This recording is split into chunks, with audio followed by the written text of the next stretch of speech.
I was alone when the first image came through. That detail matters more than anyone wants to admit. If someone else had been standing beside me in the data room at Goddard, maybe we could have shared the responsibility. Maybe the fear would have distributed itself evenly, like weight across a bridge. But there was only me, a lukewarm cup of coffee, and a wall of monitors humming softly as they processed light that had traveled longer than humanity had existed. I was not an astronaut, not a commander, not a hero. I was a systems analyst specializing in anomaly reconciliation, the polite NASA term for explaining things that should not exist until they fit neatly back into equations that made people comfortable again. That night, the equations broke. The object had been flagged 3 hours earlier by an automated deep field sweep targeting dead stellar remnants, white dwarfs, neutron stars, places where nothing new ever happens, the universe's graveyards.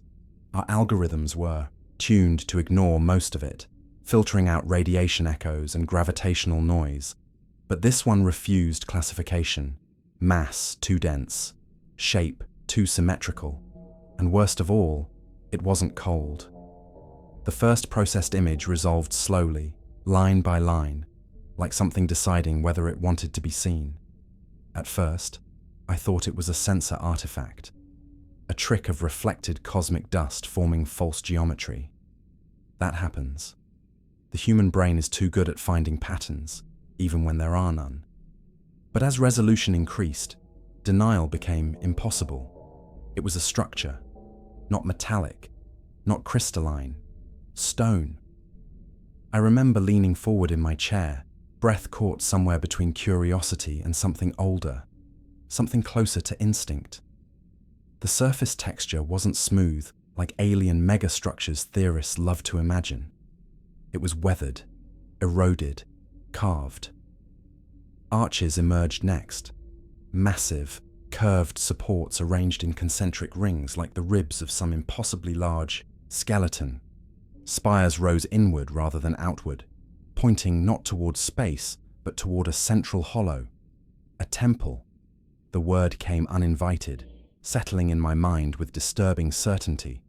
No propulsion signatures, no solar collectors, no communication arrays, just architecture, deliberate, ceremonial, and completely indifferent to the vacuum surrounding it. I checked the telemetry twice, then a third time. The object was orbiting a dead star, not loosely drifting, not captured by chance. A stable, deliberate orbit around a stellar corpse that had burned out billions of years ago. The kind of place nothing chooses to be. Except this had. My console chimed softly, alerting me that thermal data had finished processing. I almost didn't open it.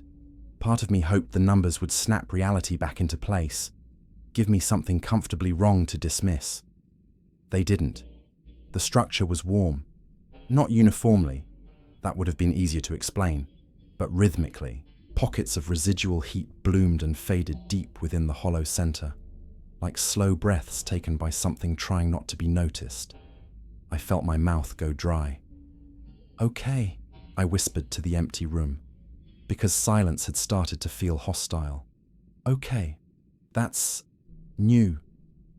NASA protocol says that when you encounter an unclassified anomaly with potential non-natural origin, you escalate immediately." I knew the steps by heart.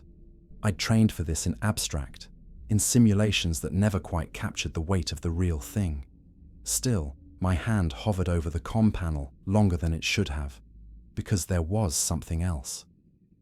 As image resolution improved, fine details emerged along the inner walls, lines etched into stone, not random fractures or erosion patterns, but carvings, repeating motifs spiraling inward, converging on the hollow core.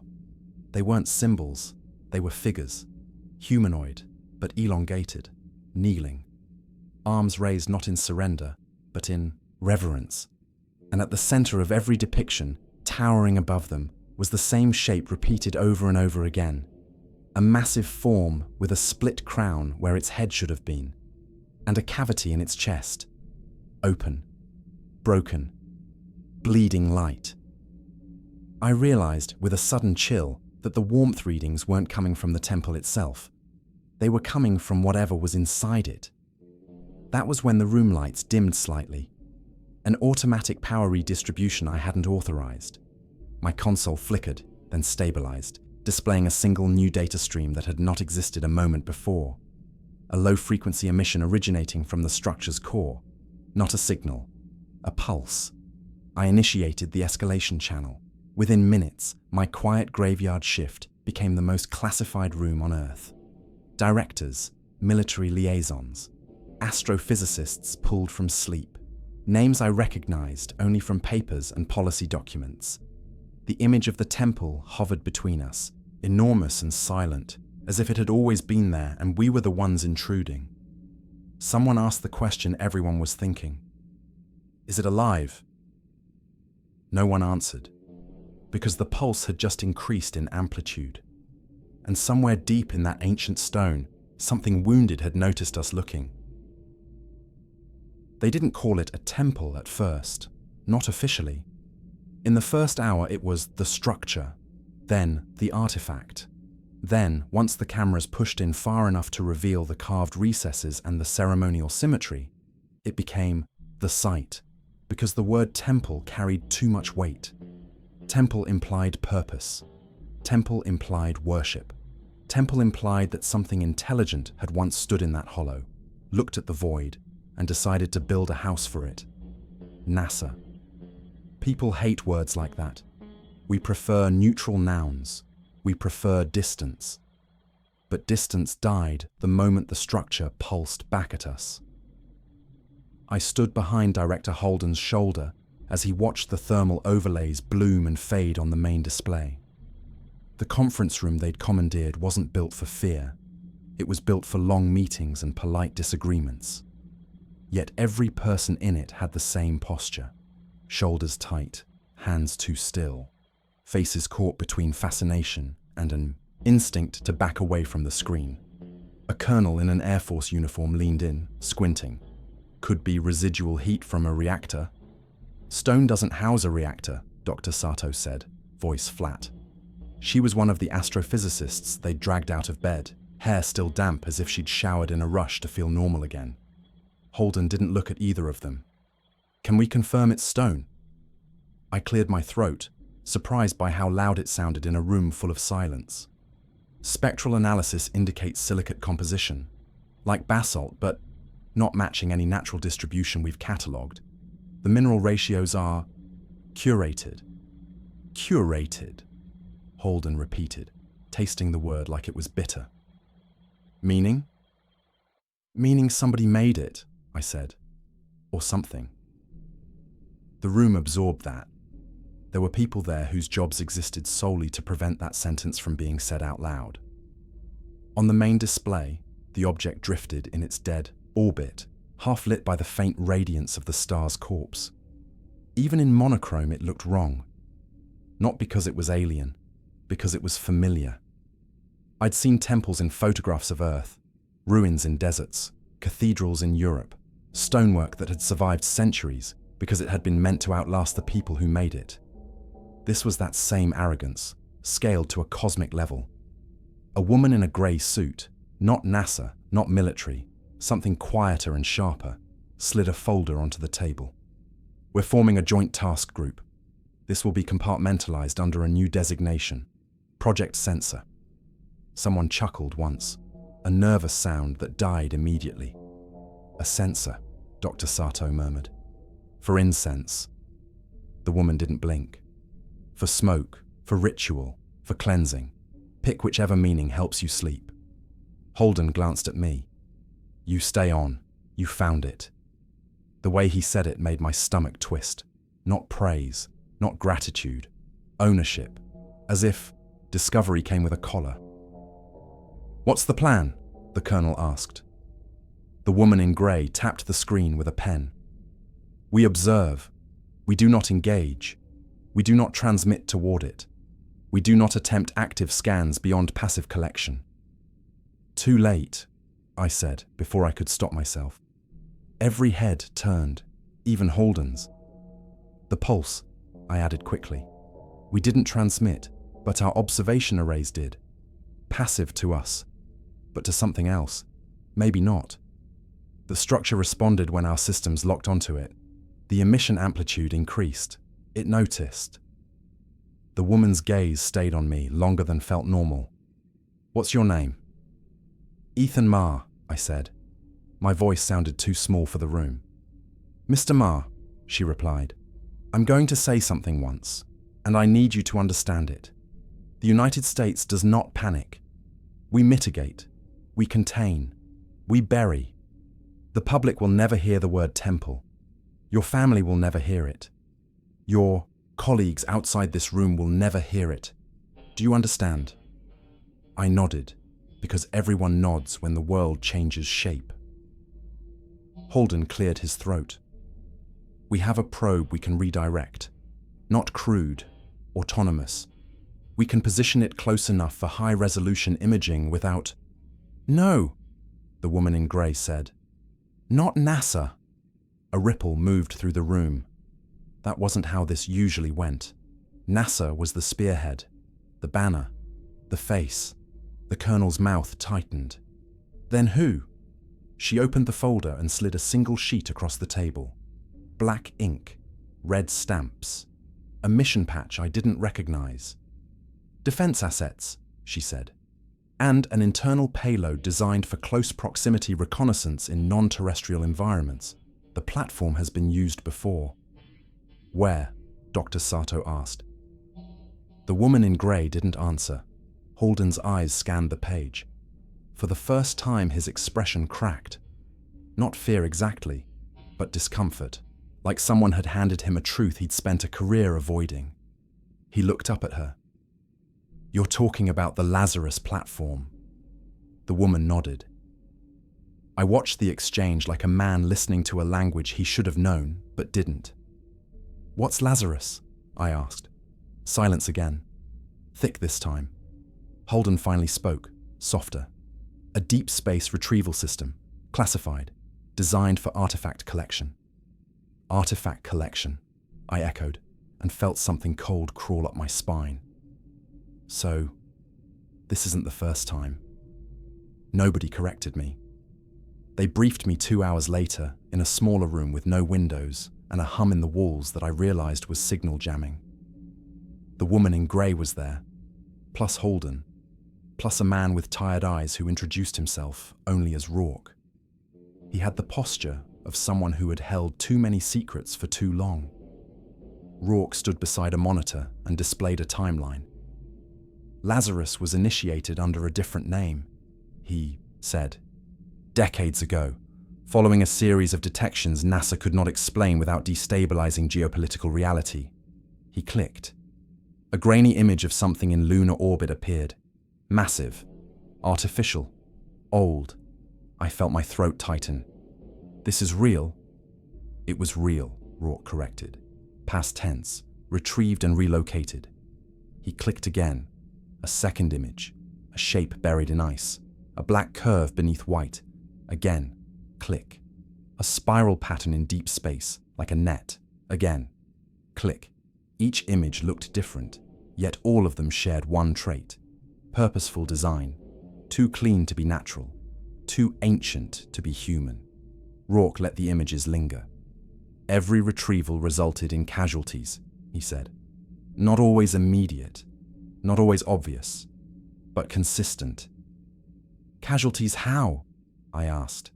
Holden's voice was restrained. "Mental breakdown, cardiac events, suicides, disappearances."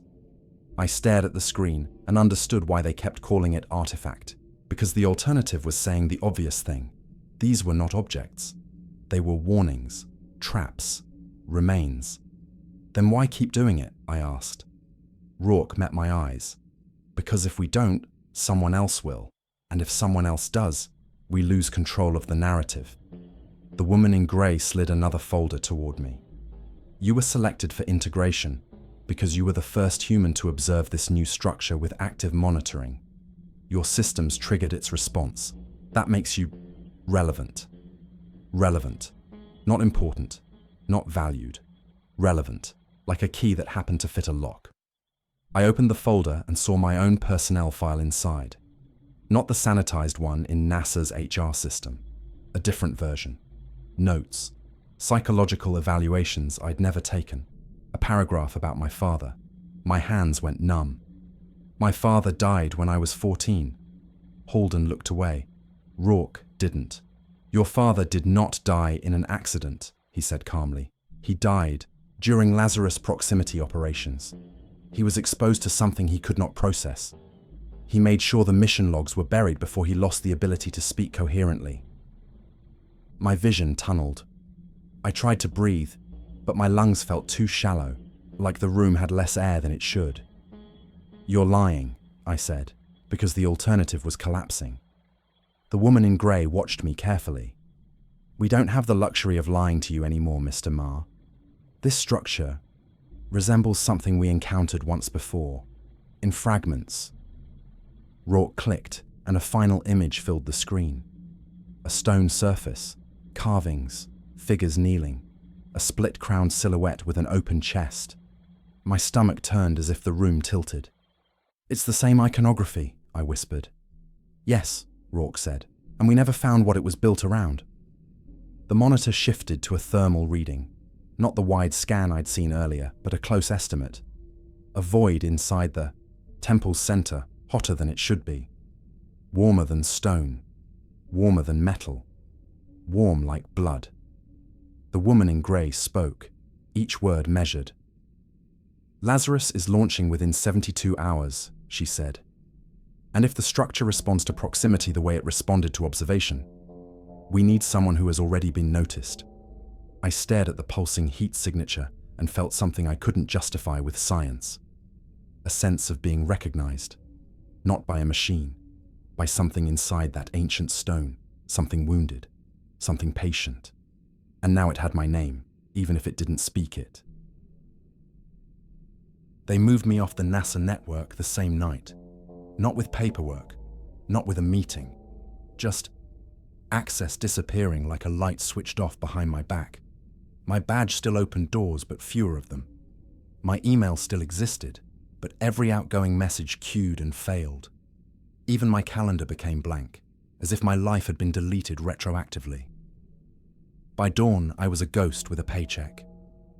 Rourke met me in a parking garage under Building 29, the kind of place that smelled like concrete dust and exhaust and decisions people regretted. He didn't greet me. He just handed me a visitor badge that didn't have NASA's logo. It had nothing at all. "Leave your phone in the car," he said. "I need it for..." "You don't need it." He waited until I complied, watching my hands the way a man watches a suspect disarm. We rode an elevator down past levels I didn't know existed. The number display stopped showing floors at B4. After that, it was blank, a long descent, with no sound except the cables and my own heartbeat.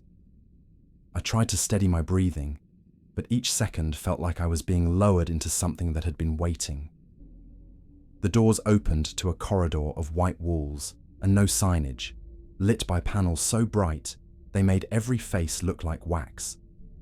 2 guards checked my badge, then scanned my eyes, then scanned my palms. One of them looked younger than me, but his posture was already old. At the end of the hall was a door that wasn't labelled. Inside, the room had no windows and no corners. Every wall curved subtly, as if the architecture itself refused angles. The air was cold enough to tighten my skin. A long table sat beneath recessed lighting, surrounded by screens that were currently black. The woman in grey was already there. She stood with her hands clasped behind her back, face composed, hair pulled tight, eyes like polished stone. "Mr. Marr," she said, as if we hadn't just dismantled my life. Rourke took a seat but didn't relax. He never seemed to. I hesitated by the door. "You still haven't told me your name." She considered that for a beat. "It won't help. I'd like to know who's rewriting my entire existence." A flicker crossed her expression. Not guilt, not anger. Something more clinical. Evaluation. "Director Vance," she said finally. "That's the name you'll use." I stepped forward and sat, palms flat on the cold surface. "What is Lazarus really?" Rourke glanced at Vance, then nodded toward a console at the far end. A technician I hadn't noticed tapped a sequence, and the screens woke in unison. A schematic appeared, an angular craft with a blunt nose and a skeletal framework surrounding a central payload bay. It looked less like a ship and more like a tool.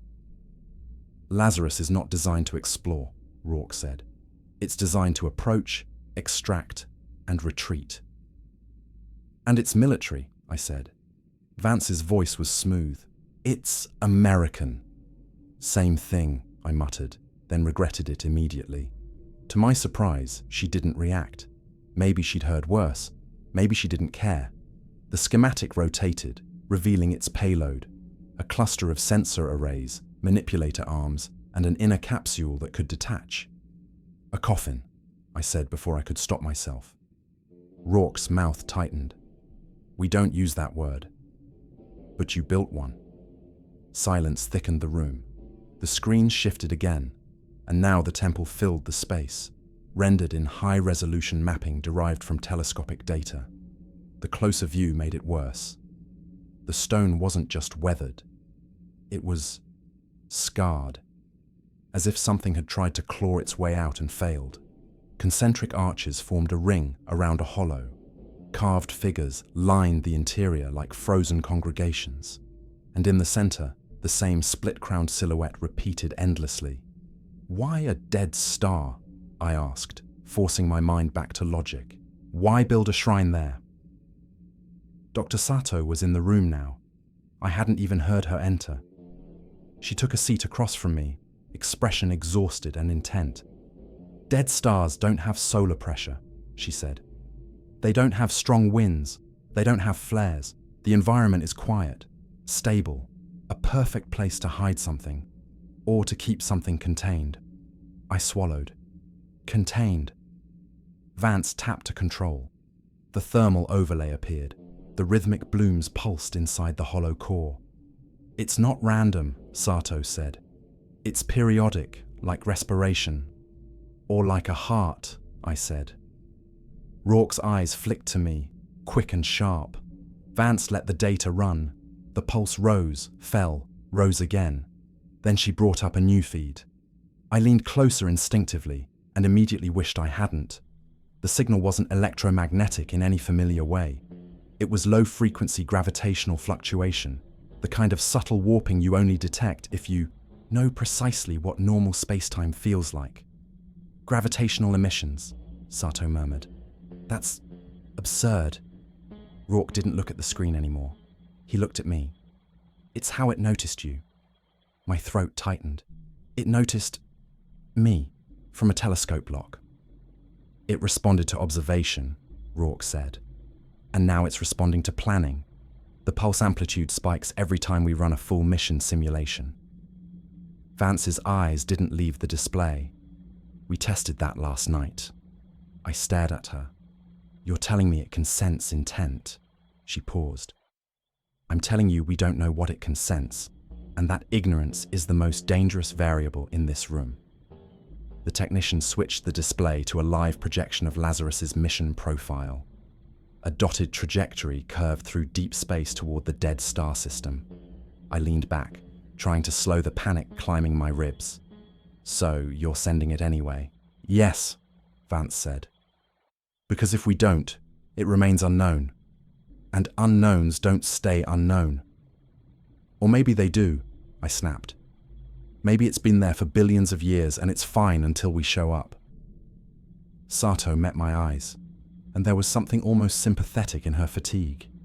"If it has been there that long, Mr. Ma, then it has been waiting that long." The room went still. Even the hum in the walls felt quieter. Rourke broke the silence.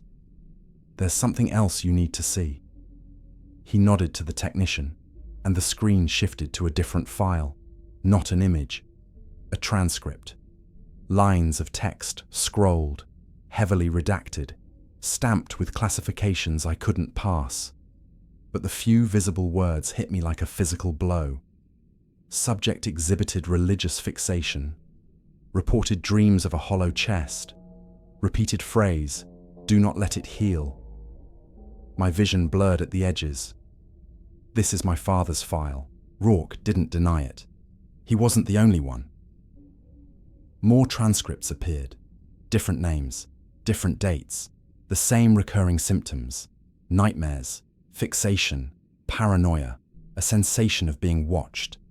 And then one phrase, repeated across multiple reports like a refrain: "It is wounded." Vance turned to me. "Your father was part of a proximity team during an earlier encounter with related iconography. He lasted 12 days after exposure. Most last less." I forced my voice steady. "Exposure to what?" Vance didn't answer. Sato did, softly. "To recognition." The word hung in the air. Recognition, not radiation, not pathogens, not spores. Recognition meant being seen, not as a person, but as a component in something older. I stared at the pulsing thermal bloom on the screen. "So why involve me at all?" Rourke's voice was quiet. "Because it has already noticed you, Ethan. That makes you anchored. If something goes wrong, if it tries to imprint, it will use the connection it has already formed." My skin crawled. "You're using me as bait." Vance's expression didn't change. "We're using you as a stabilizing factor. The people who weren't noticed first tended to break faster. They experienced the contact like a sudden drowning. You've already taken the first breath." I laughed once, bitter and short. "That's your comfort." She leaned forward slightly, and for the first time her voice sharpened. "Mr. Ma, we are not offering comfort. We are offering survival.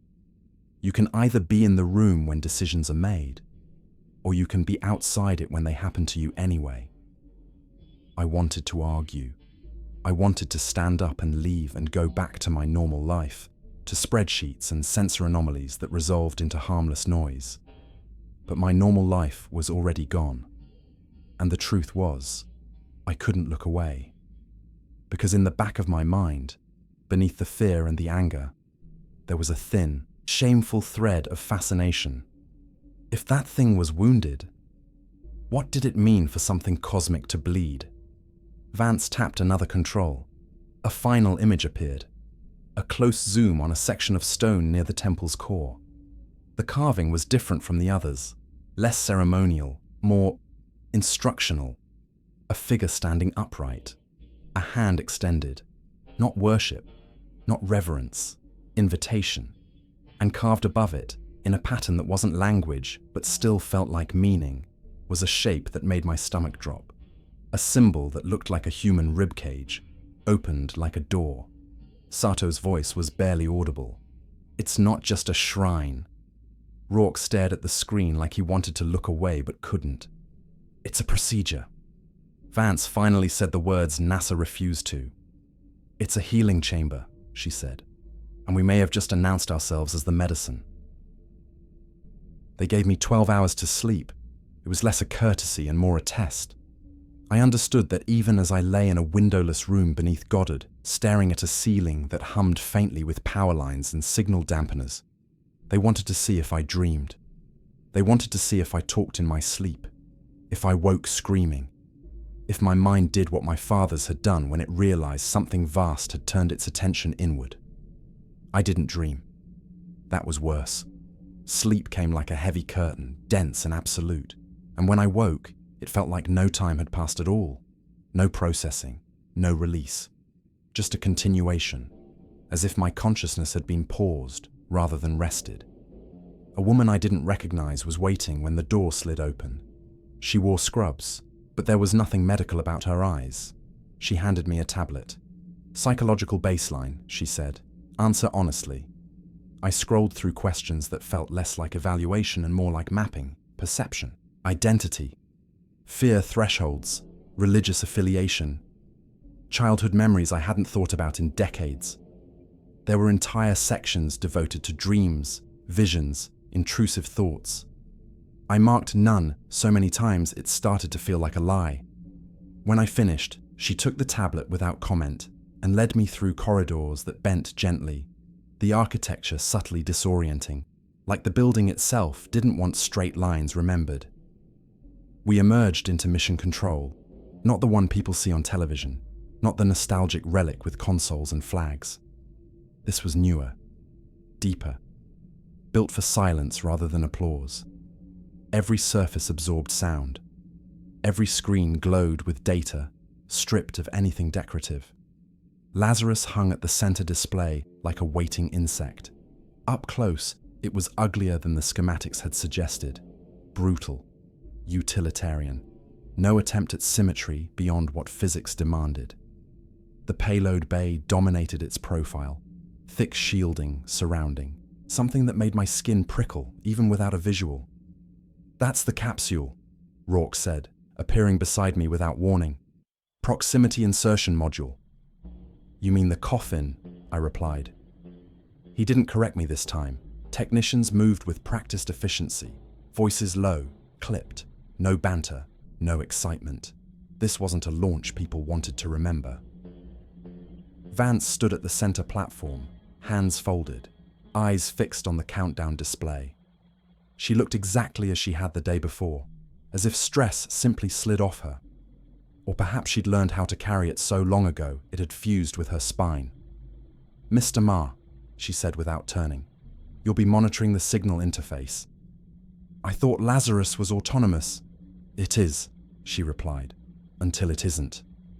Rourke handed me a headset. "You're not controlling anything. You're observing, logging deviations. If the emission pattern changes, you flag it. If it spikes, you say so. If you feel anything, you report it." I stared at him. "Feel?" He met my gaze evenly. "We don't pretend this is purely technical anymore." The countdown reached T-10 minutes. A hush settled over the room, not imposed but instinctive. Even the machines seemed to wait, their status lights blinking in slower rhythms. I took my station, fingers hovering over controls that suddenly felt ceremonial rather than scientific. The signal feed displayed as a waveform I'd already memorized in my mind. The slow, patient pulse from the temple's core, steady as a sleeping giant's breath. As the launch window approached, something changed. It was subtle, a fractional rise in amplitude, a tightening of the curve. "Signal deviation," I said, voice steadier than I felt. "Minor increase." Vance nodded once. "Logged." The waveform rose again. "Another increase," I said. "It's synchronizing." "With what?" Rourke asked. I hesitated. The answer felt irrational, unscientific. "With the countdown." No one laughed. The final seconds ticked away, each number falling like a drop of water into a deep well. Launch. The screen flared as Lazarus detached, engines igniting with cold precision. No roar reached us, just data confirming thrust, trajectory, velocity. The craft slipped free of Earth's orbit like a blade sliding from a sheath. As it accelerated, the signal spiked sharply. I sucked in a breath. Major amplitude increase. "How major?" Vance asked. "Enough that it's no longer noise," I said. "It's responsive." "Define responsive." The waveform flattened, then changed shape entirely. I stared, heart pounding. "It's modulating." Sato leaned over my shoulder, eyes wide. "That's impossible. There's nothing there to..." The waveform shifted again, settling into a new pattern. Regular, intentional. Rourke swore under his breath. "It's not just emitting," I said slowly. "It's adjusting, like it's making room." "For what?" someone asked. No one answered, because the answer felt too large to fit in the room. Hours passed as Lazarus burned toward the dead star system. The signal remained active the entire time, its pattern evolving gradually, as if anticipating arrival. I felt it then. Not a voice, not an image, but pressure. A sense of alignment, like standing in the path of something vast and realizing you were exactly where it wanted you. I rubbed my temples. "I'm getting a headache." Vance's eyes flicked to me. Describe it. Not pain, I said. More like compression. Like my thoughts are being gently pressed into a narrower shape. Sato stiffened. That's consistent with earlier exposure reports. Rourke watched me closely. Any imagery? No, I said, then paused. Not imagery. Impressions. Of what? I swallowed. Of patience. The word tasted wrong. Lazarus reached deceleration phase as it approached the dead star's orbit. The first visual feed from its proximity cameras appeared on the central display. The temple filled the screen, immense and silent, stone arches casting long shadows in the faint stellar glow. Up close, the carvings were unmistakable, faces etched with reverence, fear, devotion, countless hands raised toward the hollow. As Lazarus maneuvered closer, the warmth readings intensified. The pulse accelerated. I gripped the edge of my console as something inside my chest tightened in response. My heartbeat slowed, then matched the rhythm on the screen. That's not possible, I whispered. Rourke's voice was tense. Ethan, are you sinking? I don't know, I said. It feels like recognition. The capsule detached. On screen, the coffin-like module drifted free, guided by microthrusters toward the temple's central opening.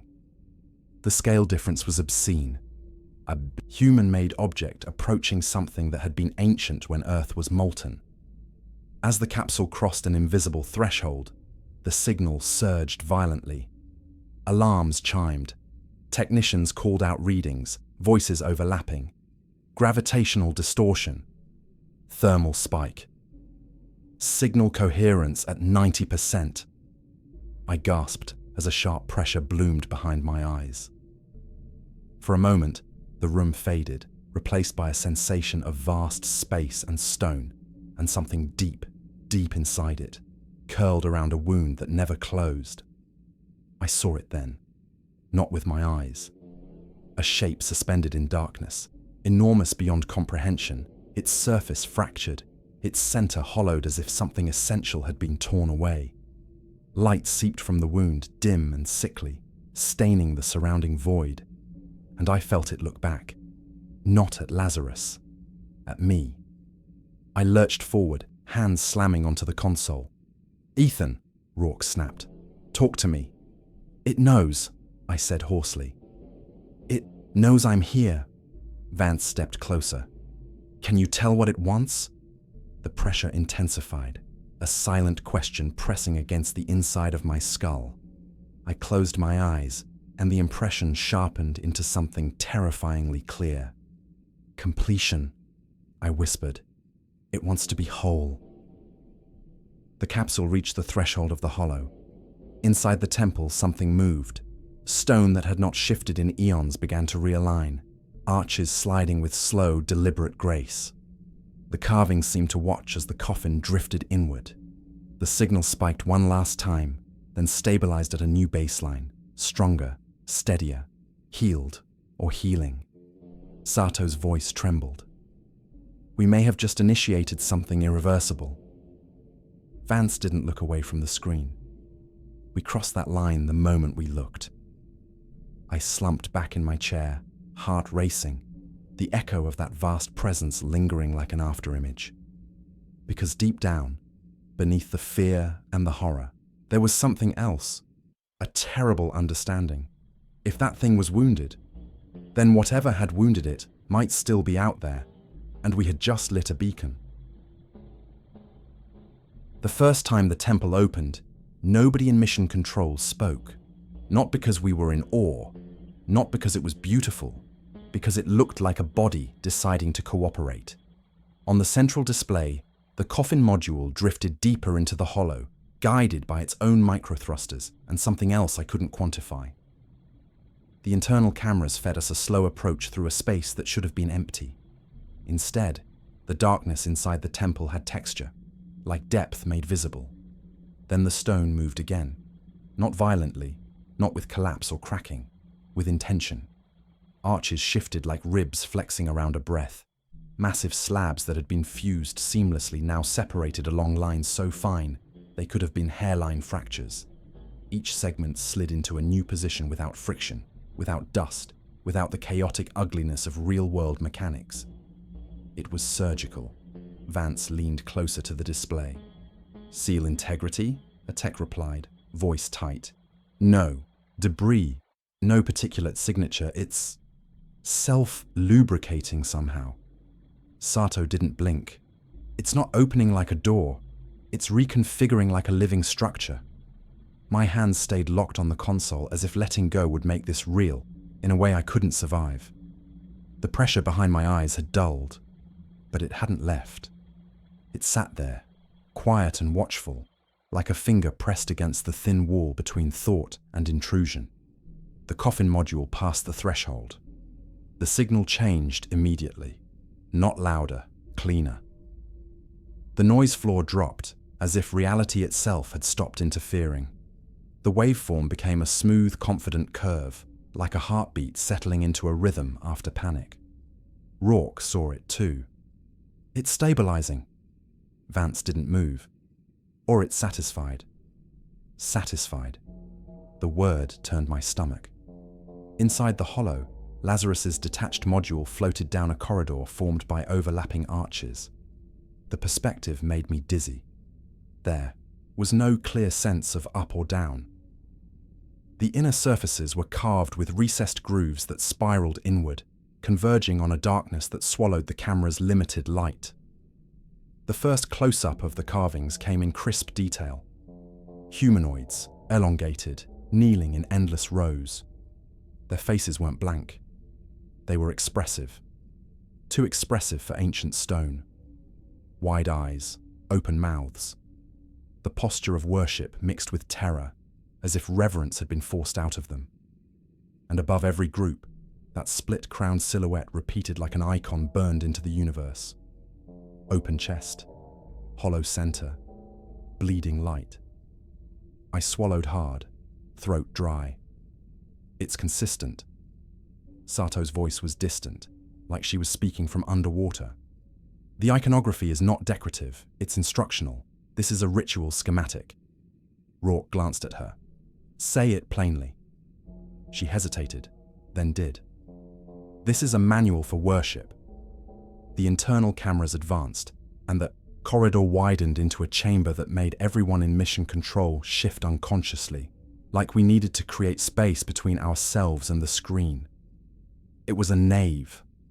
That's the only word that fits. A cathedral-like hall carved into stone, columns rising in elegant arcs that met overhead in a vaulted ceiling. The ceiling wasn't smooth. It was layered, plates overlapping like scales. Along the walls, carved recesses held shapes that looked like bowls or urns, each linked by channels cut into the stone floor. Those channels converged toward the center of the hall, where a circular depression waited like a mouth. Vance's voice cut the silence. "Biological function." A technician shook his head, though she couldn't see. "No direct readings, no fluid traces, but those channels are designed to carry something." My stomach tightened. Not something. Someone. No one corrected me.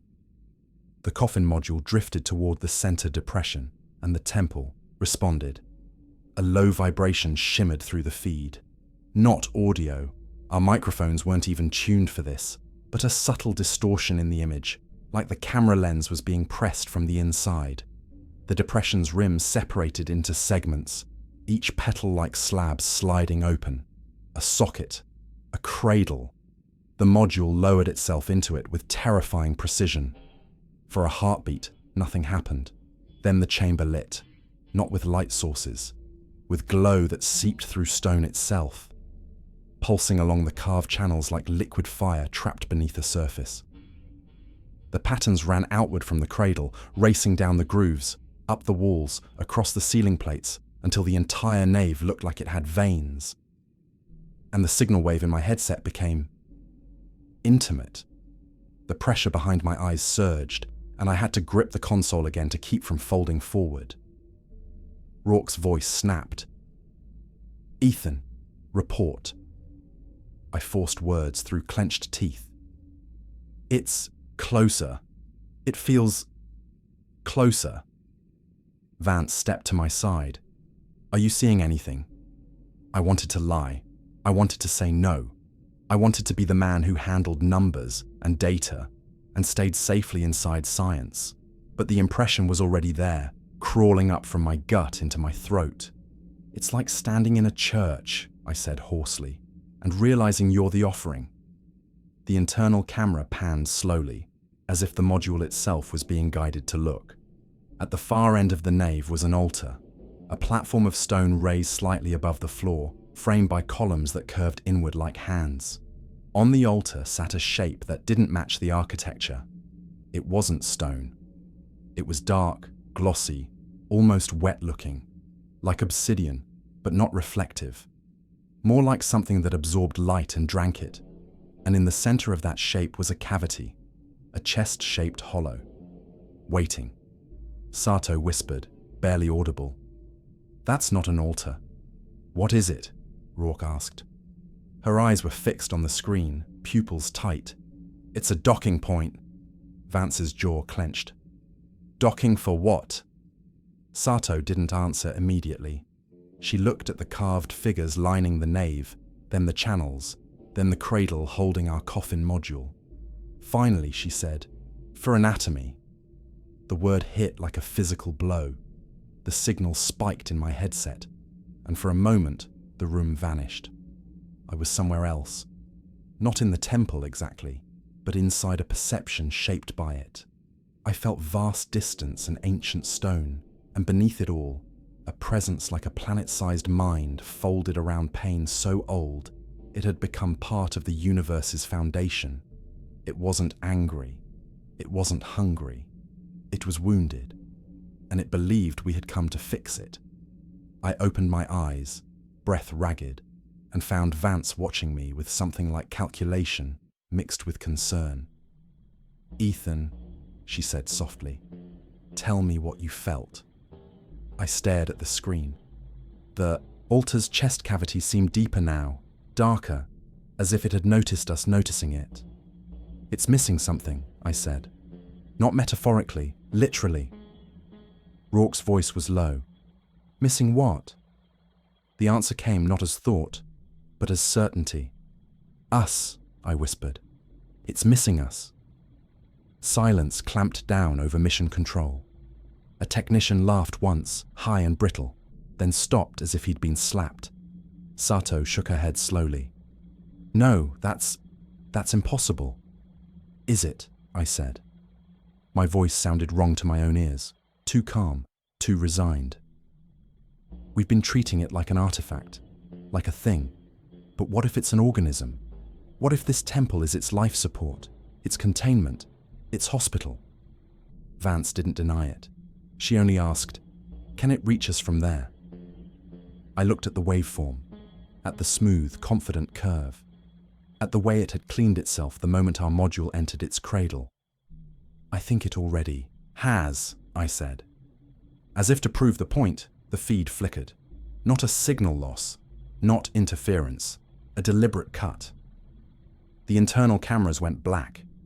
Every monitor in the room froze on a final frame.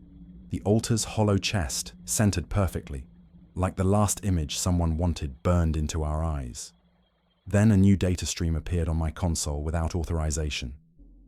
A single line of output, not in any language I recognized, but the meaning struck me so hard, I tasted metal. Not a translation, an impression rendered as text. Ready. My hands began to shake. Rourke leaned in. Where did that come from? I couldn't answer, because the pressure behind my eyes had shifted again, softening into something that felt like anticipation, like relief, like a patient on a table finally seeing the surgeon enter. Vance stared at the word, then at me.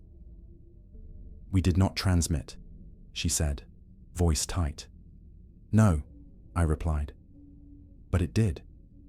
Outside the screens, outside the room, outside the earth, something ancient and wounded was using our machine as a mouth. and it had just told us it was ready. Ready for what? The question hung in my mind like a blade. Deep down, a smaller voice answered with awful clarity. Ready to heal. They quarantined Mission Control after the black screen. Not because they thought the temple had hacked us in any conventional sense. Nobody in that room was naive enough to believe a billion-year-old shrine needed Wi-Fi credentials. The quarantine was for us, for our mouths, for our eyes, for the way a single word on my console could leak out of this facility and metastasize into panic. Ready. That was all it said. One clean output line that didn't belong to any known system process. No source tag, no timestamp, no routing history. It was like the machine had written it directly into the air. Vance ordered a hard cut to external networks.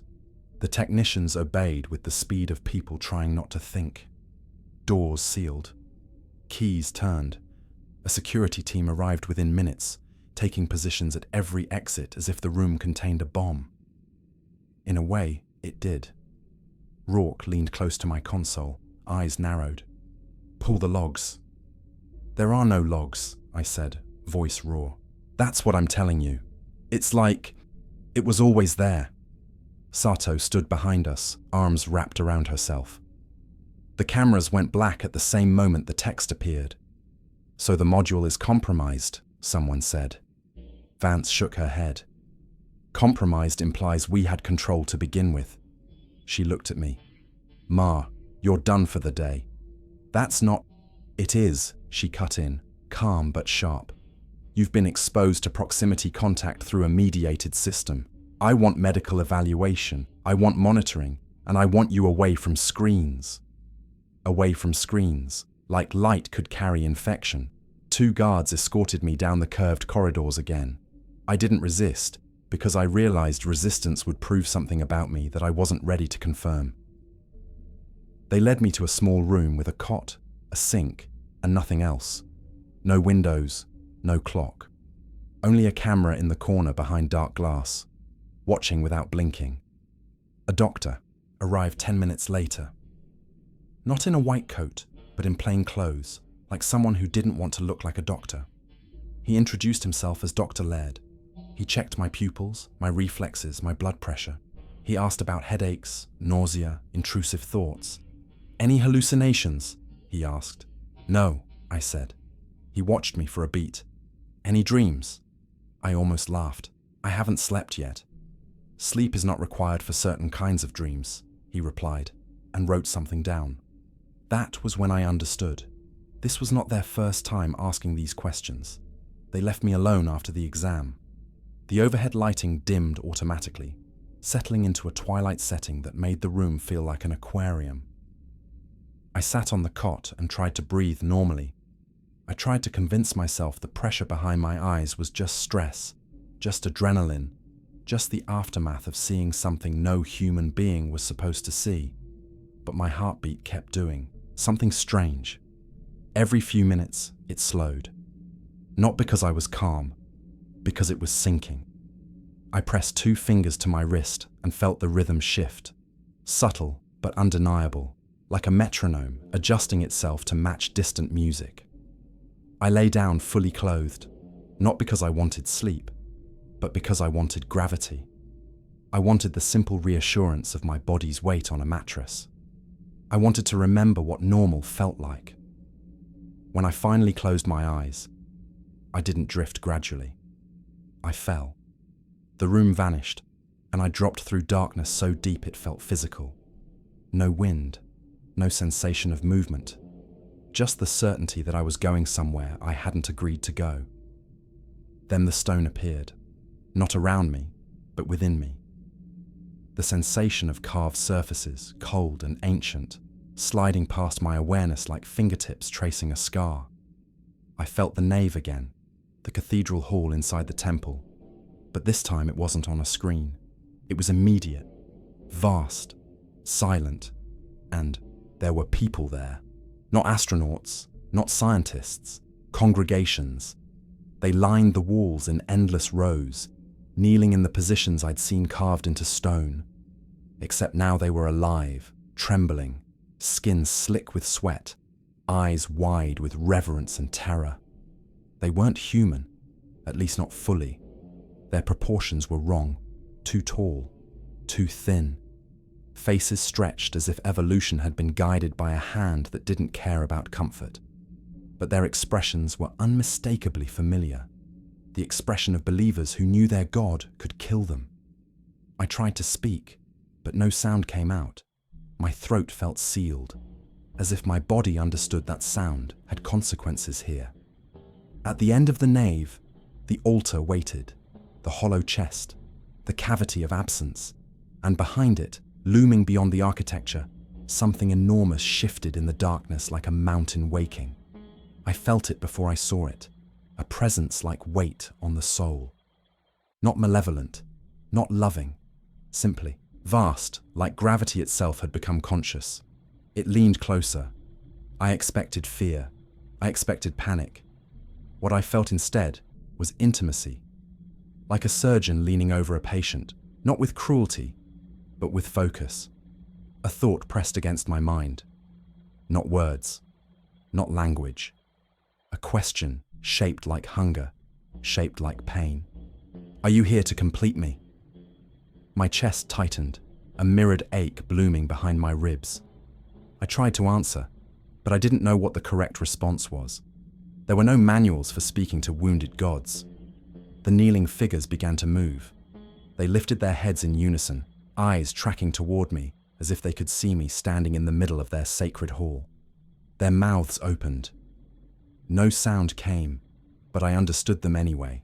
They were praying, not for salvation, for mercy, because they knew what came next. Something in the darkness behind the altar began to glow faintly, light seeping from a wound like blood from a deep cut. The glow pulsed, and with each pulse, the kneeling figures flinched as if struck by invisible pressure. Then the altar changed. Stone petals unfolded, like the cradle had unfolded for Lazarus's coffin. The hollow chest opened wider, deepening, becoming less like an absence and more like a shape meant to be filled. My own ribs ached in response, as if my body remembered a wound that wasn't mine. The presence leaned closer again. This time, the impression wasn't a question. It was a command. Bring the heart. My eyes snapped open. I was back in the cot, gasping, sweat cooling on my skin. The room's dim lights hummed quietly. The camera behind the dark glass watched me, but for a moment I couldn't remember where I was. Then the pressure behind my eyes returned, sharper now, focused. I sat up and pressed my palms against my chest, feeling my heart hammering. Not from fear, from exertion, like it had just run somewhere and back. The door slid open, and Dr. Laird stepped in with a tablet in his hand. His face was too calm, like he'd been waiting for something. "How long was I out?" I asked. He checked the tablet. 13 minutes. "That's impossible. Describe what you saw," he said. I stared at him. "You knew." His gaze didn't waver. "We monitor REM-like activity in exposed subjects. Your vitals changed the moment the Lazarus module went dark. You were pulled into something." Pulled. Like a rope around the mind. I swallowed, throat tight. It spoke to me. Laird's expression tightened just slightly. What did it say? I hesitated, because saying it out loud felt like answering the command again. Then I forced the words through. "It asked if I was here to complete it," I said. "And then it told me to bring the heart." Laird wrote something down, hands steady. Too steady. "What heart?" he asked. "I don't know," I whispered. But it felt like it wasn't metaphor, it wasn't poetry, it was anatomy. Laird looked up, and for the first time he seemed almost humanly unsettled. "We have historical records of that phrase." My stomach dropped. "From who?" He hesitated, then answered anyway. "From the earlier proximity team. Your father used the same words in his final debrief. He kept saying over and over that it wanted the heart back. that we were not supposed to let it heal. The room felt smaller. I stared at the blank wall, trying to anchor myself to reality. So what do you do with me now? Laird's eyes flicked to the camera glass, then back to me. Now we see if the dreams escalate. Now we see if it can transmit instruction. And now we find out what it means by heart. I laughed once, hollow. You're going to look for a cosmic heart. We're going to look for whatever piece of it is missing, he corrected. Because if it's asking, that means it believes we can provide it. A new sound cut through the room. The soft tone of an incoming secure message. Laird glanced at the tablet clipped to his belt and went still. He read silently, then exhaled through his nose like he'd been bracing for impact. What? I demanded. He didn't answer immediately. He turned the tablet toward me. On the screen was a still frame pulled from the Lazarus module's last transmitted image before blackout. It showed the altar's hollow chest, and inside it, faintly visible now where it hadn't been before, was a shape that hadn't existed on the earlier feed.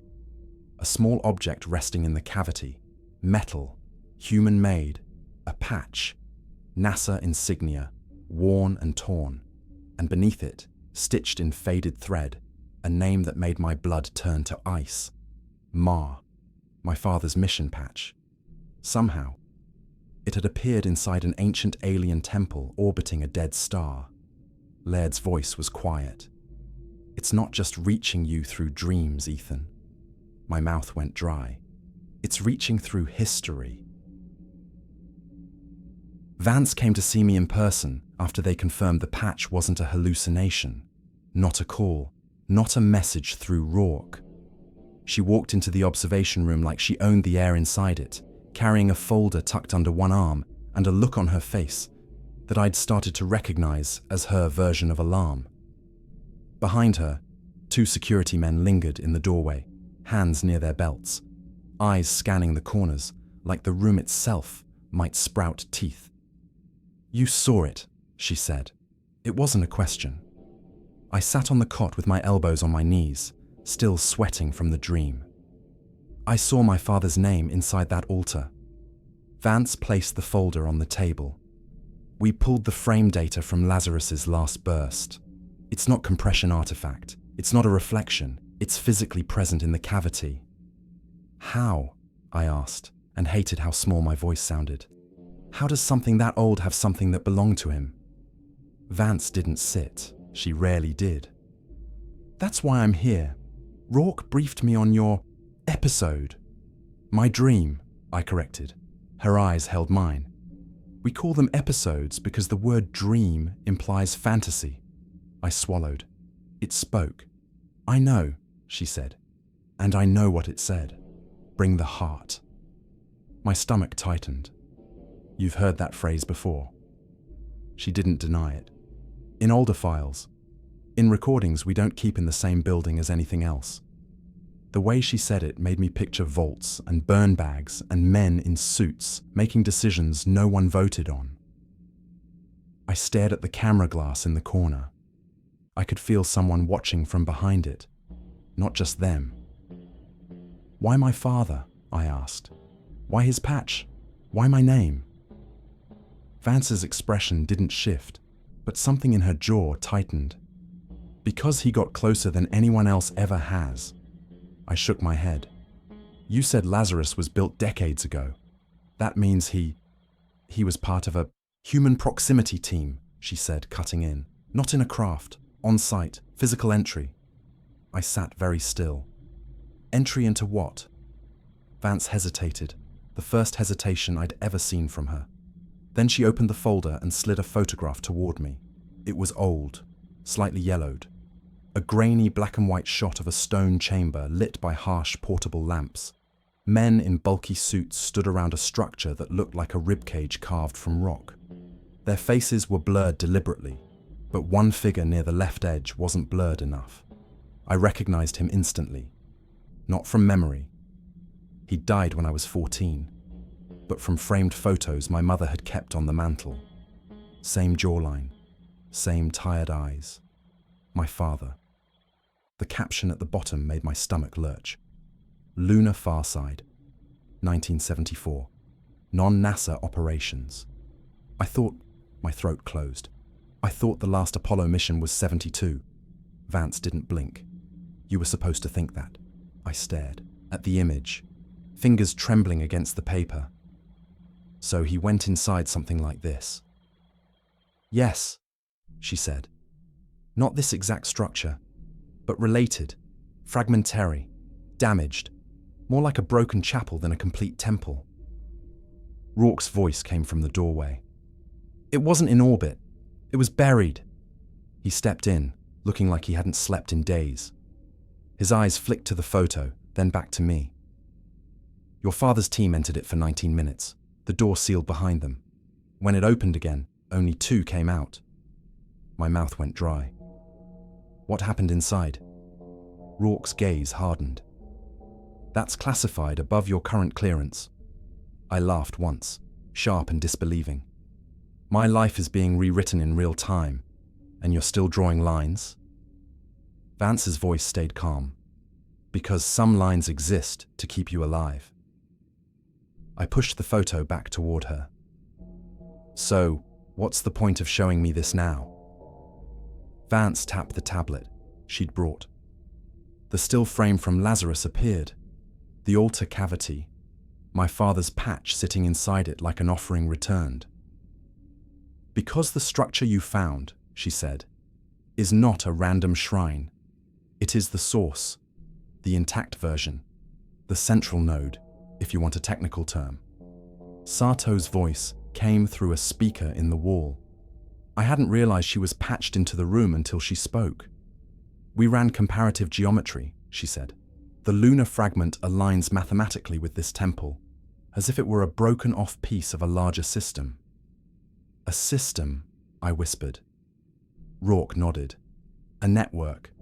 A distributed containment architecture. I rubbed my face with both hands, trying to keep my thoughts from unraveling. So my father touched a fragment, got exposed, and now the main structure knows my name because it already knew his. Vance's eyes narrowed slightly. Not exactly. She tapped again. The screen changed to a different feed. The Lazarus module telemetry, where it stopped, where it went dark. There was a gap, she said.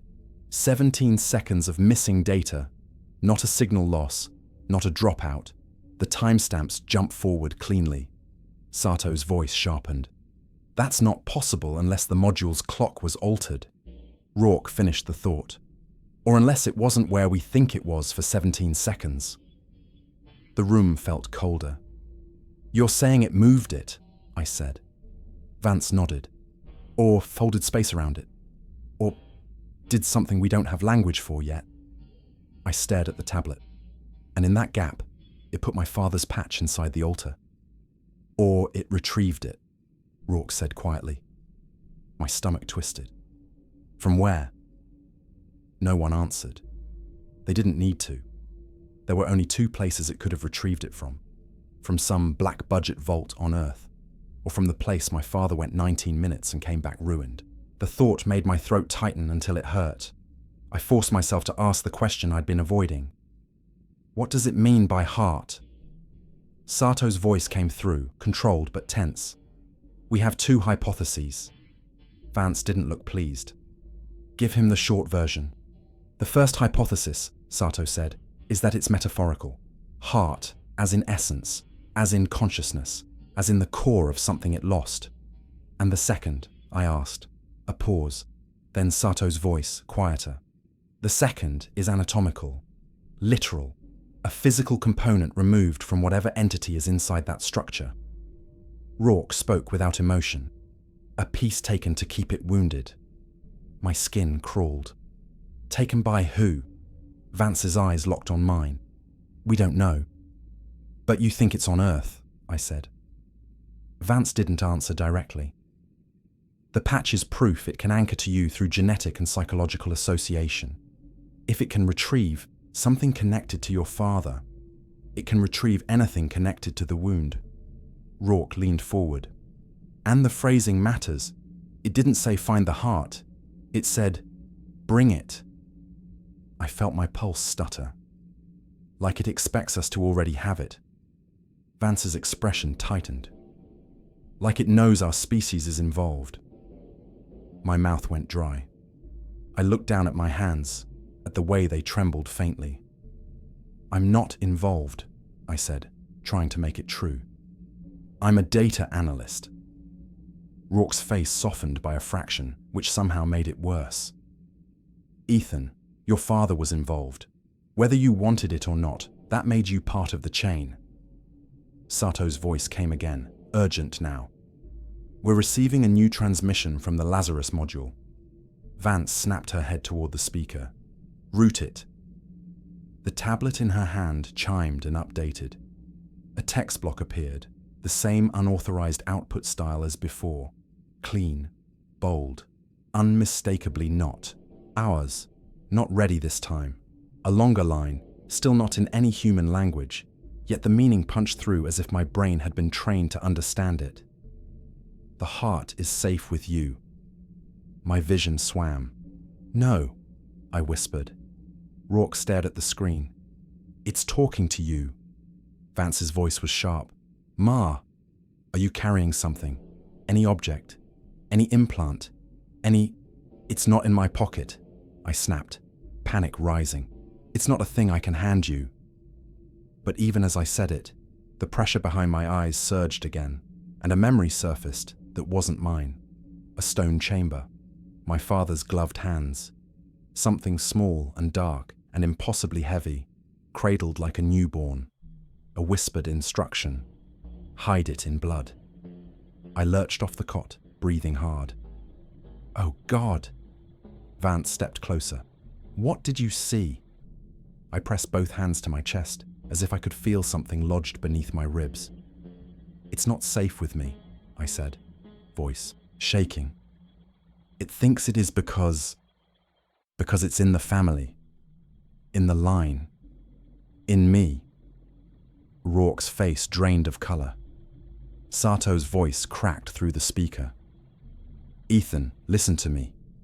If the second hypothesis is correct, and the heart is a physical component, it could have been encoded biologically, hidden in DNA, or in inheritance, I finished, throat tight.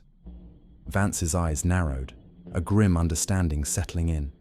Your father didn't just bring back trauma, Rourke whispered, as if saying it louder might make it real. He brought back the heart. The room spun, because suddenly my father's death didn't feel like an accident. It felt like a containment failure. And now, after decades of silence, the thing in that temple had found the trail again. Not through telescopes, through blood. They didn't let me leave the room after that. Not the observation room, not the facility, not the underground level where the lights never truly turned off. 2 guards positioned themselves outside my door, and a third appeared inside the room as if he'd been there the whole time, standing in the corner with the stillness of furniture. Vance didn't argue with the security posture. She ordered it.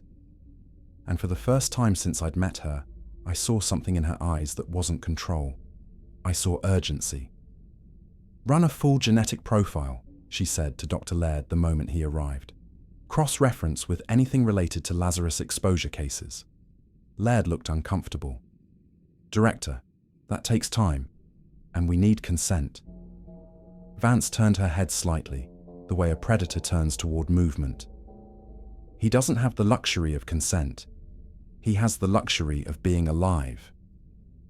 I sat on the cot, palms pressed against my ribs, not because I believed my father had hidden a literal cosmic heart inside my chest, but because my body didn't care what my mind believed. My body felt targeted, claimed, like a house with a light on in the window. Rourke stood near the door, arms folded, watching me like he expected me to sprout wings and break through the ceiling. Sato's voice crackled through the speaker again. The transmission phrasing is consistent with directed imprint behavior. Rourke didn't look away from me. Say that in English. It's not broadcasting. Sato said. "It's speaking to a specific recipient. That means it has a channel. Ethan is the channel." My mouth went dry. "I don't want to be." Vance finally looked at me, and there it was again. Calculation wrapped around something almost human. "You don't get to want," she said softly. "Not with this." Laird approached with a small case and set it on the table. "Blood draw," he said. I almost laughed. "You think a blood draw is going to—" "Ethan," he interrupted, voice firmer now. "I'm not doing this because I think it will solve it. I'm doing it because we need to know what the problem is before the problem decides we're out of time." He swabbed my arm. The antiseptic smell hit me, and bizarrely, I felt relief. A mundane scent, a human ritual. Anything to counter the memory of stone and the sensation of a presence leaning close enough to count my breaths. The needle slid in. As the vial filled, the pressure behind my eyes surged again, brief, sharp, and a thought that wasn't mine touched the edge of my awareness. Not a sentence, a feeling of approval, like something had just received a sample. I jerked, and Laird's grip tightened to keep the needle steady. "Stay still," he ordered. Vance watched my face. "You felt something." I swallowed hard. "It likes this." Rourke's jaw clenched. "Great." Laird capped the vial and slid it into a sealed container. "Lab. We'll run it under isolation protocols." Vance nodded. "Good. And pull the Lazarus module diagnostic feed again. I want to know if it's still—" Her sentence cut off as the room's lights flickered. Not a power failure, not an outage, a single deliberate dimming, like a blink. Every person in the room froze. The camera glass in the corner reflected the room for a moment, and in that reflection, I thought I saw something else. An outline behind me that wasn't mine. Tall, thin, watching over my shoulder like a priest hovering over a kneeling believer. I spun, but the corner was empty. Rourke's hand moved toward his belt reflexively. Vance spoke into the ceiling mic. "Control, confirm facility power stability." A pause, then a voice. "Power stable. No anomalies detected." "Why?" Because something had just blinked the lights, I thought. Because it can reach through wires like they're veins. I didn't say it out loud. Instead, I felt the pressure behind, my eyes sharpen into something that tried to become an image. A memory. A reconstruction. And it did. I saw my father again. Not the photo, not the blurred figure in an old classified still. I saw him moving, a corridor of stone, a lunar chamber, a fragment of the temple buried under regolith and shadow. My father in a suit that looked bulkier than modern EVA gear, a light mounted to his chest. Ahead of him, a door shaped like a rib cage. It opened without hinges. Inside, a hollow waited, smaller than the nave we'd seen on Lazarus, but unmistakably the same anatomy, the same chest-shaped cavity, the same channels carved into stone. And in the center of it, something black and glossy like obsidian, except it pulsed faintly, as if warmth lived inside it. The heart. I saw my father reach for it with gloved hands. I saw him hesitate, like he expected the thing to recoil. It didn't. It welcomed him. The moment his fingers touched it, the chamber lit with vein-like glow, and the pressure in my own skull spiked hard enough that I gasped in the present. Vance grabbed my shoulder. "Ethan, what are you seeing?" I stared at her, breathing fast. "He took it." Rourke's eyes narrowed. "He extracted it?" "Yes," I said. "He carried it out, like it was dying, and he thought he was saving it." Sato's voice was strained, or he was instructed to. I shook my head, and the memory continued, unstoppable. I saw my father back in a sealed room with men in uniforms, faces obscured, voices muffled. He was arguing, frantic, pointing at the heart cradled in a containment case. They weren't listening. One man leaned close to him and said something my mind translated not as words, but as meaning. "Hide it in blood." And my father, God help him, nodded. I snapped back into the room with a strangled sound in my throat. It's not in a vault, I whispered. He didn't give it to them. Vance's eyes sharpened. How do you know? Because he was scared of them, I said. He was scared of what they'd do with it. My voice broke. He hid it. Laird glanced at the sealed blood container he'd taken. His face went pale. Hidden in blood could mean genetic encoding, Sato cut in over the speaker, or biological integration. The heart could have been broken down, distributed, embedded. Rourke's voice was low. Like a seed. My stomach twisted. Or like a parasite. Vance's stare didn't leave me. Ethan, did your father ever mention medical procedures? Shots, treatments, anything unusual after his accident? I shook my head slowly, mind racing. My mum said he was sick. Like he had a fever that never left. And he kept holding his chest like it hurt. Rourke muttered, exposure symptoms. And he stopped sleeping, I added, voice shaking.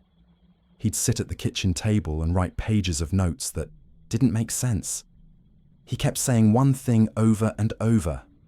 Vance leaned closer. What? I swallowed. Don't let it heal. The room went silent again. Even the guard in the corner shifted his weight, a tiny human movement that felt loud. Vance straightened. Okay, she said, voice controlled. If the heart was embedded biologically, then it isn't a single object anymore. It's information, a pattern, a structure encoded in living tissue. Sato's voice came through, grim. Which means the temple isn't asking for a retrieval mission. Rourke finished it. It's asking for a person. My skin crawled. No. Vance's eyes didn't soften. Ethan, listen carefully. We are not sacrificing you. We are evaluating a possibility. I'm not a possibility, I snapped, rising from the cot. I'm not a component. The guard in the corner tensed but didn't move. Vance held up one hand, calm. Sit down. I didn't. The pressure behind my eyes surged again, and suddenly the room's walls felt less solid. The hum in the ceiling sounded like breathing. I felt the temple's nave again in the back of my mind, and beyond it the presence. Vast, wounded, patient. A new thought pressed in, clearer than before. Not you alone. I froze, breath caught. Vance's eyes narrowed. What did it say? I swallowed. It says, not me alone. Sato's voice sharpened instantly. Plural. That changes everything. Rourke's face tightened. It needs multiple carriers. Vance stared at me, like she was seeing the shape of the problem for the first time. A bloodline isn't one person, she murmured. My heart hammered. My mother. Vance shook her head. No. Your father's line. Siblings. Children. I felt cold spread through my veins. I don't have kids. Rourke's eyes flicked to me. Siblings. I hesitated, then nodded once. A younger sister, Emma. Vance's expression hardened with decision. Bring her in. No, I said immediately. Absolutely not. She's not part of this. Vance's voice was quiet and terrifying. Ethan, she's already part of it. You just didn't know it. I stared at her, shaking. You can't. Rourke spoke, almost gently. If the heart is encoded across your family line, the temple may already be calling her. I shook my head violently. She lives a normal life. She has a job. Normal lives don't protect you from ancient things that know your blood, Sato said. My mouth went dry, because deep down, beneath all the denial, I felt it. That thin thread of pressure behind my eyes wasn't just a headache anymore. It was a tether. And if it could pull me into dreams, into memories, into stone corridors under the moon, it could pull Emma, too. Vance looked at me one last time, voice steady. We either bring your sister into containment under our terms, she said, or the temple reaches her on its own. I sank back onto the cot, trembling. Somewhere far away, orbiting a dead star, An ancient temple waited with an open chest. And now it wasn't asking politely anymore. It was preparing. They didn't call her. They didn't send an agent to knock politely on her door with a badge and a rehearsed lie. They did what these people always do when they want something and don't want questions attached to it. They erased the options first. Vance left my room with a single instruction to Rourke. Bring her in under medical pretext, tonight. I stood up so fast the cot creaked. No, you're not kidnapping my sister.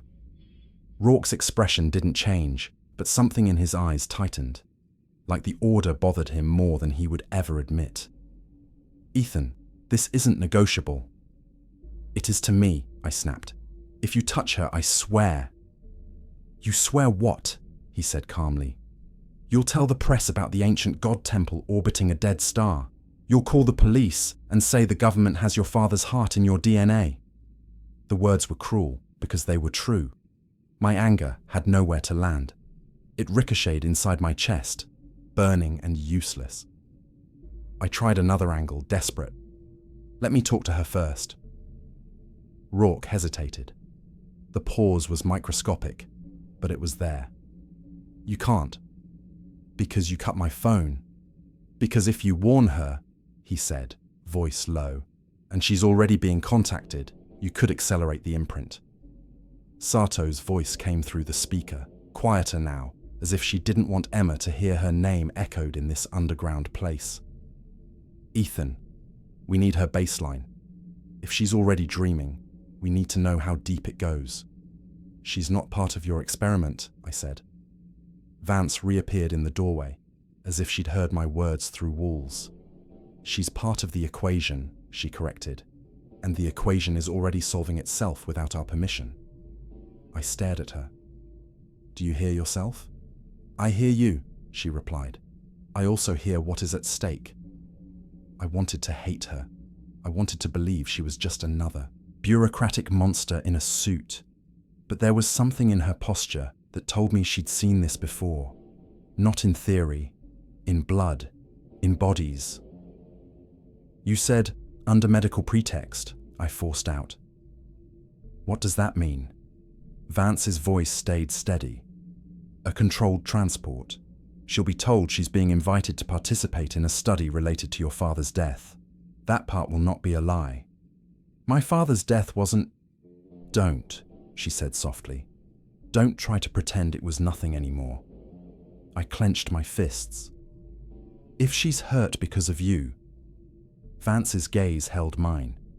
If she's hurt, it won't be because of us. It will be because a structure older than human language has decided your family is relevant. That word again. Relevant. Like we were chemicals poured into a reaction. They moved me to a different room while they prepared. A larger observation suite with 2 chairs, a table, and a wide one-way window into a sterile hallway. I could see people moving outside. Security, medical staff, technicians wheeling equipment. All of them moved with that grim efficiency that says the decision is already made. Rourke sat across from me without asking. You have siblings? He asked quietly.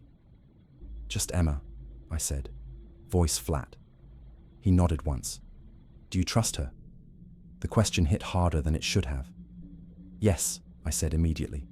She's normal. She's kind. She's the kind of person who calls our mum every Sunday even when she's busy. She doesn't know anything about this. Rourke's gaze dropped for a moment.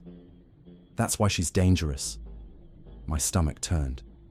Dangerous? Not to us, he clarified. To it. If she's unprepared, she'll react like a sudden drowning. And drowning people do anything to breathe. I stared at him. You talk about my sister like she's a tool. He looked up sharply. No. I'm talking about her. Like she's human. His honesty unsettled me more than Vance's steel. Hours passed. My blood work came back first. Laird returned with a tablet and a face that was too careful. We found anomalies, he said. What kind? I asked. He hesitated. Patterns, Not mutations in the normal sense, more like engineered redundancies, regions of your genome that repeat with mathematical precision. Sato's voice joined in, clipped and urgent. It resembles error-correcting code. I felt cold creep up my spine, like data storage. Yes, Sato said, like something has been preserved in you, not chemically, structurally. Vance stepped beside Laird, eyes on the tablet. Can you isolate what the pattern encodes? Sato answered before Laird could. Not yet. But I can tell you this. It's not random. It's architecture. Architecture. The word made me think of stone arches and carved channels. You're saying it's inside me? I whispered. Like a blueprint. Rourke's voice was low. Or like a key. A key to what? The answer hovered at the edge of my mind, and I didn't want to name it. The hallway lights beyond the one-way window dimmed briefly. Another blink. This time, I felt it in my teeth, a subtle pressure that made my jaw ache. Sato's voice went sharp. Signal spike. The temple's emission amplitude just increased. Vance's head snapped toward the speaker. Correlation with what? A pause. Then Sato. With your blood draw. And with the initiation of transport protocols. My stomach dropped. It knows you're going for her. Vance's eyes didn't leave the glass. Then we're already late. I stood, hands shaking. Let me see her when she gets here. Rourke frowned slightly. That's not standard. I don't care, I said, voice rising. She's my sister. If she's about to be dragged into nightmares and ancient rituals, she deserves to see a familiar face first. Vance watched me for a long moment, then nodded once. 5 minutes, under supervision. The words felt like a victory that tasted like ash, because in the back of my mind, the presence stirred again, patient and close, like a doctor washing hands before surgery. The transport arrived just after midnight. I knew it before I saw her because the pressure behind my eyes shifted into something like anticipation, a tightening, a pull, the tether stretching and vibrating as if a second anchor point had just been hooked. 2 agents walked down the hallway, followed by a woman in a navy coat. Emma. She looked smaller than I remembered, though that might have been because my memories were older than my grief. Her hair was pulled back quickly, like she'd been rushed. Her eyes scanned the corridor with confusion that sharpened into alarm the moment she saw the guards. Then she saw me through the open doorway. Her face changed instantly, relief and anger colliding. "Ethan," she said, voice breaking slightly. "What is this? They said you were sick. They said Dad..." I stepped forward, and a guard shifted, but Vance held up a hand to let me pass. "Emma," I said softly, "listen to me. I need you to stay calm." Her eyes flicked to the men behind her. "Are you in trouble? Did you get arrested?" I almost laughed. Almost. "No," I said. I found something at work. Something connected to Dad." Her expression tightened. "Don't do that. Don't bring him into this to scare me." "I'm not trying to scare you," I whispered. "I'm trying to keep you alive." Emma took a step closer, and as she did, my chest tightened as if something inside me recognized its own reflection. Her gaze locked on mine, and her pupils dilated. She went still. "Ethan," she said slowly, voice strange. "I've been having dreams." My stomach turned to ice. "What kind of dreams?" Emma swallowed, eyes glossy. "Stone. A place like a church. People kneeling. And something huge behind the walls, like the building is wrapped around it." The room tilted. Rourke's hand moved subtly toward his belt again, a reflex he couldn't control. Emma's voice dropped into a whisper. "It keeps showing me a hollow in its chest, like it's missing something, like it hurts." I felt the pressure behind my eyes bloom into sharp clarity. The tether wasn't a theory anymore. It was real, stretched between my skull and hers like an invisible cord. Vance's voice was quiet. "Emma Ma, Have you heard any words in these dreams? Emma looked past me for a moment, unfocused, as if listening to something in the air. Then she nodded slowly. Yes, she whispered.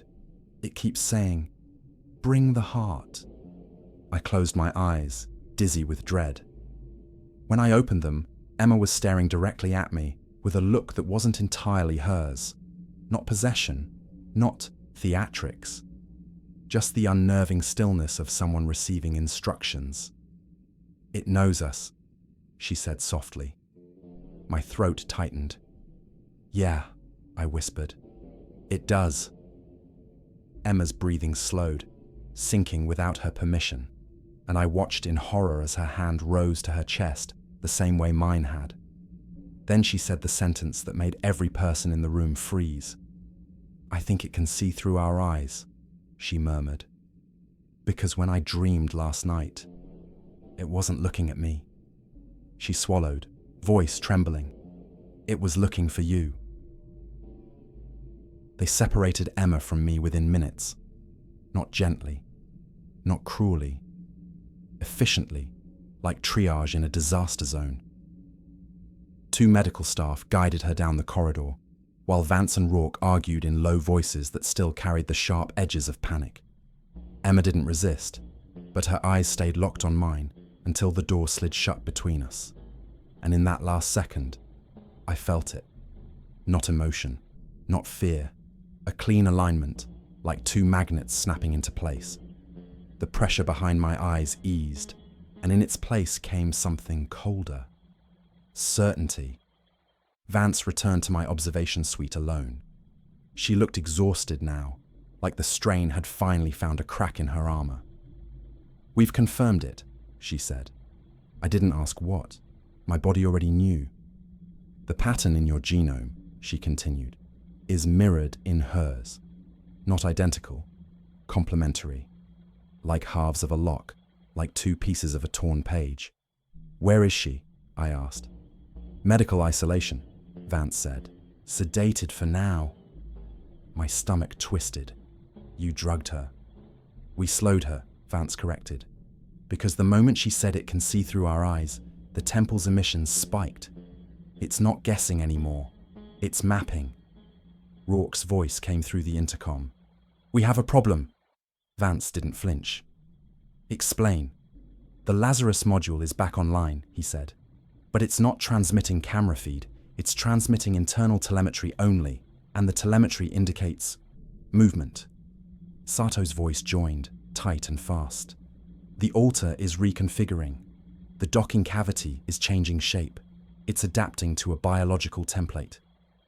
A chill spread through me. To us. Vance stared at the table like she could pin the universe down with sheer will. We're shutting down Lazarus. We can't, Rourke said. It isn't ours anymore. I stood up, hands shaking. What are you going to do? Vance looked at me. We are going to prevent it from completing the procedure. And how do you plan to do that? I asked, voice rising, when it's orbiting a dead star. Vance didn't answer immediately. Her eyes lifted to mine, and for the first time she looked almost regretful. By breaking the channel, she said. My mouth went dry. You mean me? Not you alone, she corrected quietly. The bloodline. My throat tightened. You're talking about killing us. I'm talking about preventing something ancient from repairing itself with human biology, she said. Because we don't know what healed means, and we don't know what wakes when it becomes whole. Sato's voice cut in, urgent. Another spike. It's synchronizing to facility power systems. The gravitational emission is coupling to our grid frequency. The overhead lights dimmed again. This time the dimming didn't feel like a blink. It felt like a hand closing. Every hair on my arms lifted. The air pressure changed subtly, as if the room had become slightly deeper, slightly heavier. And then I saw it. Not in a dream, not in a memory. In the reflection of the dark window glass, behind my own face, there was a shape that shouldn't have fit inside any room on Earth. tall, thin, hooded in shadow that wasn't made by light. A suggestion of limbs folded like prayer. It wasn't standing behind me, it was standing behind the idea of me. I turned, but there was nothing in the room. No intruder, no creature, no ghost. Only the pressure behind my eyes, now smooth and deliberate, like fingertips resting gently on my brain. A thought arrived.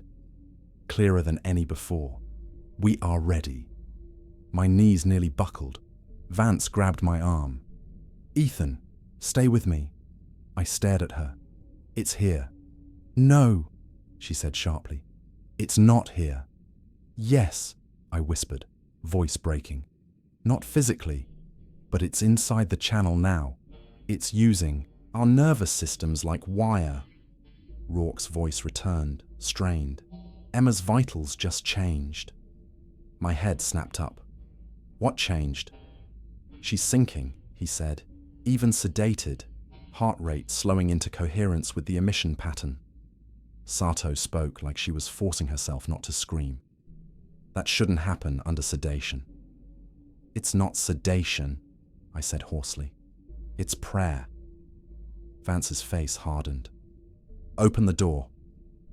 A guard appeared instantly, but Vance's ID cleared him.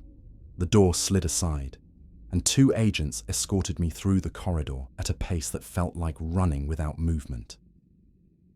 As we approached medical isolation, the air grew colder. The lights dimmed in pulses now, like the building itself had adopted a heartbeat. Emma's room was sealed behind a glass wall. Inside, she lay on a narrow bed, arms restrained softly, eyes closed. And yet she was smiling.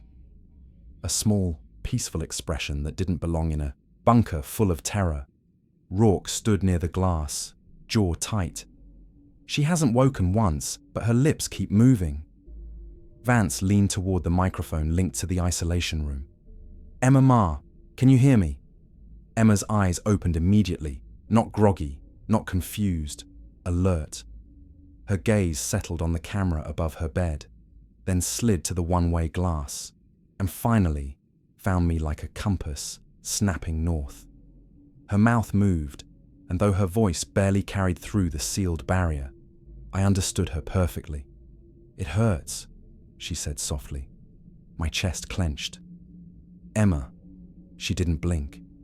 It has been hurting for so long. Vance's voice sharpened.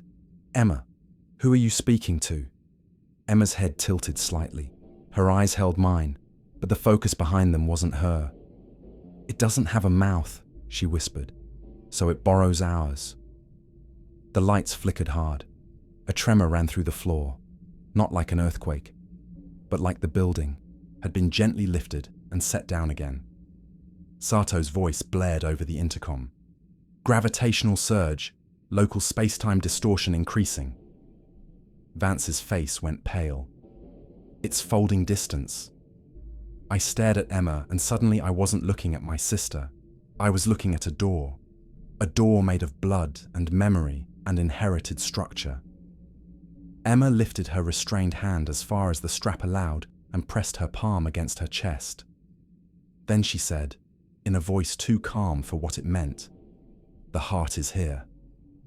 My stomach dropped. No. She turned her head slightly, looking past me, past the glass, as if she could see the dead star and the stone nave and the hollow altar in the same glance. It can't reach the heart, she continued. Not as an object, not anymore. So it will rebuild it.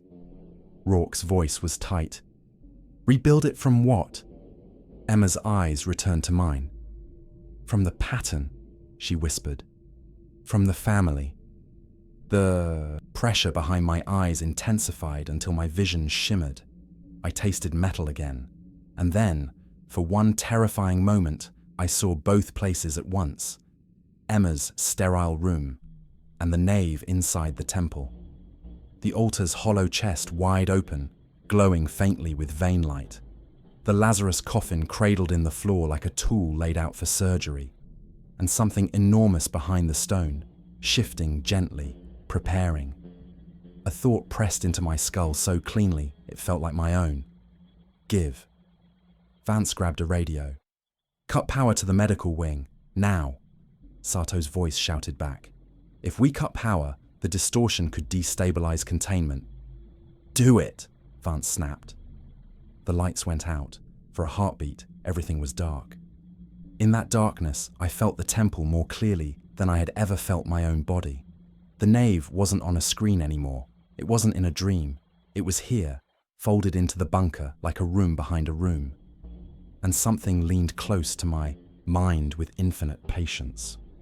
I understood then what my father had tried to prevent. Healing wasn't kindness. Healing was completion. Completion was function. And function was whatever this thing had been built to do before it was wounded. The emergency lights snapped on, red and thin. Emma's restraints were still in place, but the straps now looked wrong. Stretched, as if the space between points had changed. Emma smiled wider. "It's okay," she whispered. "It's almost done." Vance slammed her hand against the glass and shouted something I couldn't hear over the rising hum that seemed to come from inside the walls. Rourke turned to me, eyes wide. "Ethan, we need to sedate you. Now." I shook my head. "It won't matter." Emma's eyes rolled back slightly, and her lips formed words that weren't hers. Then her chest rose, slow and deep, as if she were inhaling for something larger than lungs. And inside my own ribs, something answered. A warmth I had never felt before began to spread beneath my sternum, not like fever, but like ignition, like a dormant organ realizing it was being called to assemble. I doubled over, choking on panic. Vance grabbed my shoulders. "Fight it!" "I don't know how," I gasped. Emma whispered, almost tender. "It's been waiting in you since Dad." The last thing I saw before my vision blurred was the security monitor on the wall flickering to life without power. For a single frame, it showed the altar inside the temple. And in the hollow chest cavity, there was no patch now. There was something else. A dark shape, glossy and pulsing faintly. Whole. Then the frame cut back to Emma's room. And Emma, my sister, looked directly into the camera and said calmly, like a patient describing relief after surgery, "It stopped hurting." The hum in the walls eased. The pressure behind my eyes softened into quiet satisfaction. Somewhere impossibly far away, a wounded thing had repaired itself. And in that moment, I realized the worst part. It hadn't needed to come here. It had only needed to become whole enough to remember what it was. Emma's smile faded. Her eyes flickered, suddenly human again, suddenly afraid. "Ethan," she whispered, "why do I feel empty?" I reached toward the glass, fingertips trembling, unable to touch her. Because whatever had been in our bloodline wasn't just a key. It was a lock. And now it was gone. The intercom crackled with Sato's voice, barely holding together. "New emission pattern detected," she said. "Not from the temple." Vance turned slowly, dread blooming across her face. "From where?" she demanded. Sato's pause was the most terrifying sound I'd ever heard. "From Earth's orbit," she whispered, like something is answering back. I stared at Emma, and she stared at me, tears gathering in her eyes. Behind those tears, behind that fear, I felt the faintest echo of satisfaction, like a surgeon washing his hands after a successful operation. And I understood the final truth. We hadn't found the temple. The temple had found its missing piece. And now that it was whole, it could call whatever had wounded it, or whatever it had been built to contain. If you made it this far, thank you for listening. Stories like this take time to uncover, time to piece together, and time to survive once they're told. If you felt that quiet pressure, that lingering unease after the final words, then the story did its job. If you enjoyed this episode, please consider subscribing. It's the best way to support the channel and help it grow, so more hidden transmissions can find their way to you. Until next time. Stay curious. And remember, some things were buried for a reason.